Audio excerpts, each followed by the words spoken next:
Federico Chiesa se rapproche de plus en plus du FC Barcelone, le club catalan ayant déjà pris sa décision en faveur de l'Italien, qui représente l'option la plus abordable financièrement.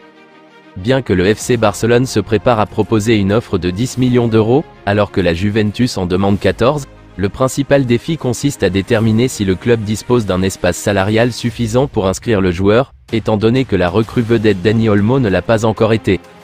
Néanmoins, l'entourage du joueur serait disposé à faire des concessions pour faciliter la transaction. D'ores et déjà, deux clubs anglais, à savoir Manchester United et Chelsea, qui bénéficient d'une situation financière plus solide que le FC Barcelone, ont exprimé leur intérêt pour le joueur. Cependant, Chiesa a rejeté toutes les propositions dans l'espoir de rejoindre le club catalan. L'Inter de Milan serait également intéressé par le joueur, bien que la Juventus de Turin ait rejeté cette option, préférant ne pas renforcer un concurrent direct. D'ailleurs, le joueur, qui gagne actuellement 6 millions d'euros, serait disposé à baisser son salaire à 4,5 millions d'euros pour faciliter son transfert vers le FC Barcelone.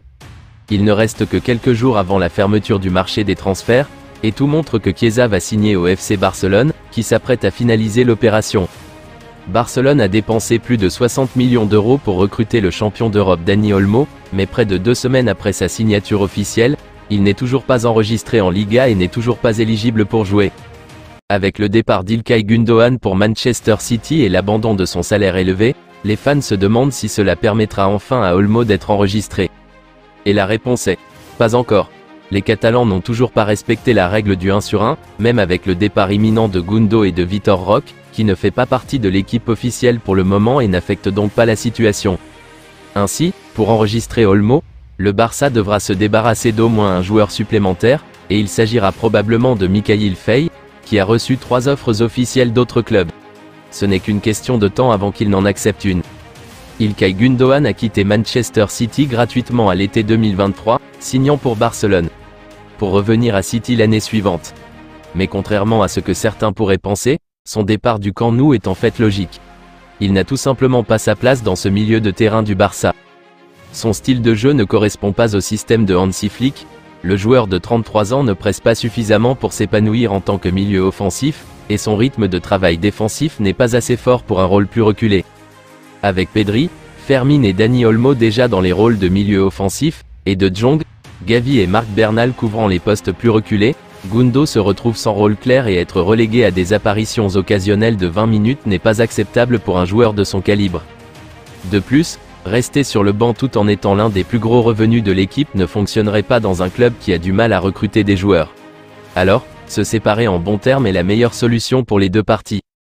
Ce week-end, Barcelone affrontera l'Athletic Bilbao, et les préparatifs pour le grand match ont déjà commencé. Découvrez quelques-unes des meilleures images de l'entraînement de mercredi. La mine tout sourire. Et Olmo est tout en muscles?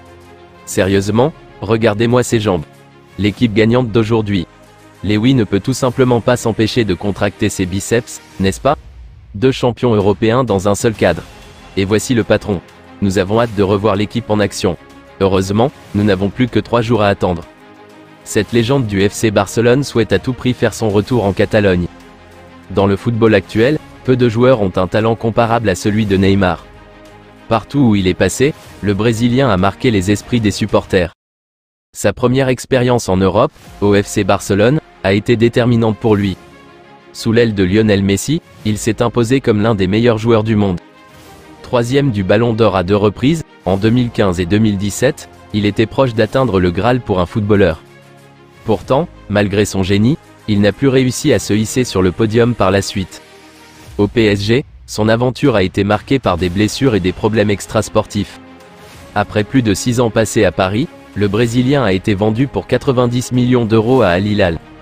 Cependant, après seulement quelques matchs, Neymar a subi une grave blessure, l'éloignant des terrains pour toute la saison. Aujourd'hui, il est proche de faire son retour sur le terrain. Pourtant, selon certaines informations, Neymar souhaiterait retourner à Barcelone.